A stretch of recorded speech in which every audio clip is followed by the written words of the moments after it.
And get started with Jake. Hey, Jonah, congratulations. Thank you, Jake. I appreciate that. Yeah, of course. So you are a 6-year player transferred from Hawaii into the Big 12 at Oklahoma. Can you just describe this journey for you? And also, when did the NFL actually become a reality? Man, it's been a really long process. Uh, when right before I transferred to Oklahoma, I think that's when I realized, okay, I could really make football like my career. And so, man, just being able, it just don't even feel real. I'm not gonna lie. I'm still shaking, but I mean, it never like it's something you always dream about. Everybody says I want to go play in the NFL.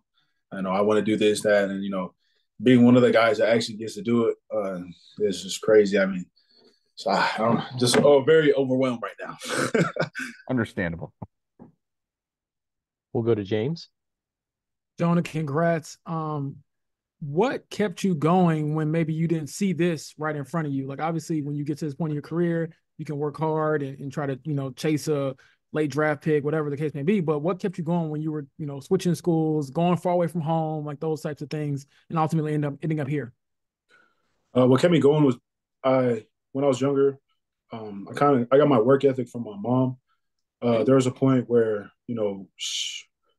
she had filed for bankruptcy, and she had to take up two jobs, and so she would go work her job from 7 in the morning to 3, 4 p.m. She would come home, make sure that we were all good, and then she goes to her other job. She had another job, like she took up a job at Macy's, like checking out people. And so seeing that at my age, when I was like 15, it was a really pivotal point for me because I didn't know football was fun. I was a big dude in high school. It was easy for me. And so you know I had like coaches back then that kind of like they tried to switch my position to offense and offensive line, and I didn't want to play offensive line, and I was kind of stressed out. But seeing my mom and what she was going through for us, it kind of changed my mindset when I was like 15. And so, man, just I've always had that mindset of working, hard work, because nothing in life is handed to you, nothing in life is given to you. You got to go and take it yourself. So I've always just had that mindset of working hard, put my head down, and just going to work. And so that's got me to Hawaii, and then got me from Hawaii to Oklahoma, and got me from Oklahoma to Indianapolis. So it's pretty crazy how life works. We'll go to Joel. Jonah, you had a pretty impressive pro day. Um, could you tell while it was going on that you were catching the NFL's attention with some of the numbers you were putting up? um, I don't know. I mean, I thought I did good for myself. Like, I have really high expectations for myself, and I'm really, really hard on myself, which is I think a good and bad thing. Because when if I don't meet my expectations, like I'll be really on myself, and I'll really um, get in my head, and I'll it just and it kind of motivates me to just keep going, which helped me got to where I am. And I mean, I don't know if I was thinking I was getting attention. I mean, at pro day, you go watch, you can watch it on like YouTube or whatever. Or, we watch on this app that we have, and I was rewatching it to see how I looked during like the drills, and and so I was watching everything I did, and it's just crazy because after everything you do, those scouts are looking at you, and then they're looking back down, writing on the notepad, looking up, and then looking back down, and so like I don't know, I wasn't trying to. I kind of just try to block out everything else and just focus on what was coming up next. Whether it was like broad jump, vertical, 40, all that. So I mean, but afterwards though, I was like, okay, I guess I did pretty decent. When could you tell the Colts were interested in you, and how could you tell? Um, so my guy Anthony over there, he was scouting me, and so I thought it was really cool. Just being able to talk to NFL teams because I'm big on where I'm at right now is what I used to pray for, and so just being able to talk to scouts on Zoom and stuff, I thought it was really cool. And he was saying that they really liked me, and man, I was just it was just crazy. I didn't know they liked me this much. I mean, and so man, they had me come out for a visit. I really loved the staff. They got to learn more about my story. Coach Partridge and Coach Bradley, they really got to learn all about my story and how I kind of had to take things into my own hands to get to where I was. And so, I really loved talking to all the coaches. And I mean, we got a badass GM, Chris Ballard, and man, I mean, I think we had a good connection when I went in. I mean, shoot, here I am. Last one, George. You mentioned that story and kind of taking things into your own hands. I mean, how much of that can you share with us here and now? I mean, I share it all. So, coming out of high school, I played tight end. I wanted to play tight end, so I got to Hawaii.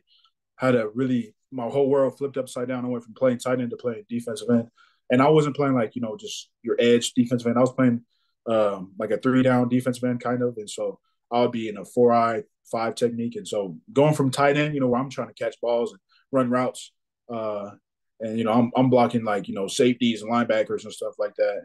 And now I'm the one getting blocked by these big offensive linemen, and man, it was quite the transition for me. I mean, big shout out to my defensive line coach when I got there, because he had a lot to work with when I got there. Because I mean, I had to start from the ground up.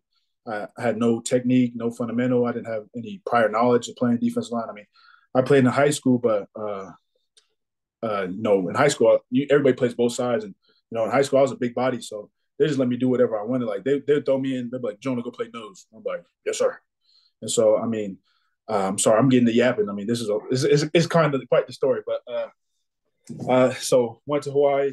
My coach, he had got me right, and he really had to take his time with me, especially in spring, because he can't really take that time to really work on me during the season, because we're busy game planning and stuff. And so he really in that spring, after my freshman season, because I had redshirted, he had really helped me. Got my mind right, learning all these different techniques, alignments, and all these different stunts. And so going into college, learning all this was quite the awakening. I was getting my butt whooped at practice by these guys that have been all these offensive linemen.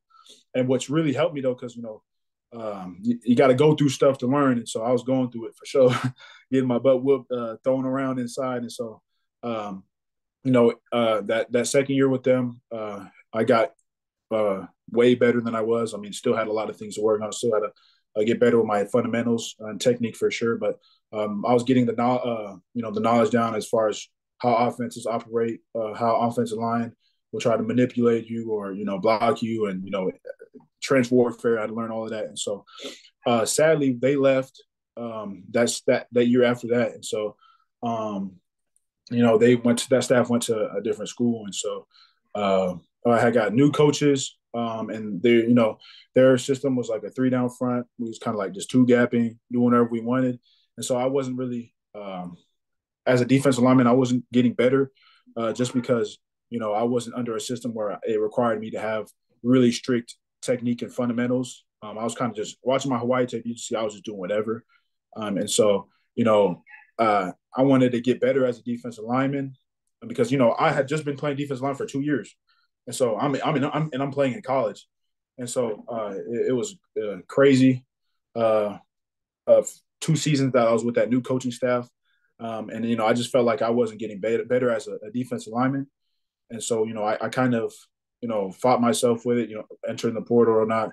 Ended up entering the portal because, I wanted to get better coaching I wanted to be in a really in a system that, kind of showcased my abilities, whether where I could play all over or whatnot. And so, chose OU with, Coach Venables, Coach Bates, and Coach Chavis. And man, those guys got me right. They got to working, and they were teaching me all these new moves. Because when I was at Hawaii, I wasn't practicing any defensive line moves, pass rushing, and everything. I kind of just was. I had to watch, like Instagram videos of D-line vids and like trench warfare. Those Instagram accounts where it's showing cut-ups of defensive linemen and their pass rush moves. And so I that's kind of how I was teaching myself moves and techniques. Like a cross chop or stuff like that. And I would just screen record it on my phone, and I would just rewind it. These Instagram clips of defensive linemen like Max Crosby, Aaron Donald, guys like that, Ed Oliver. I was watching guys, pass rushing and learning moves like that. And so, that's why I went to Oklahoma. These coaches actually got me right. They taught me, so much. I went from playing defensive end where I was dropping into coverage. Lining up outside shade to number two, stopping him from getting an inside release or something like that, or outside release. It was crazy. And so, then the next year I started playing, moved to the inside because, that first year at Oklahoma, I learned that I'm not an outside linebacker. Lining up outside and dropping in the seam and flats and pressing number two was not my forte. I was over there getting cooked by those receivers, and so made that move to inside, and that's just really where I shined. And I found a new love for the game when I moved inside. Especially playing like three technique, pass rushing from a three. I don't know. I just felt so free when I was rushing from there because you have usually when you're pass rushing from a three technique, you have a three-way go. You go outside, you can go through him, or you go inside him. And yeah, sorry, I'm getting to yapping, but yeah, it's been a long process, man.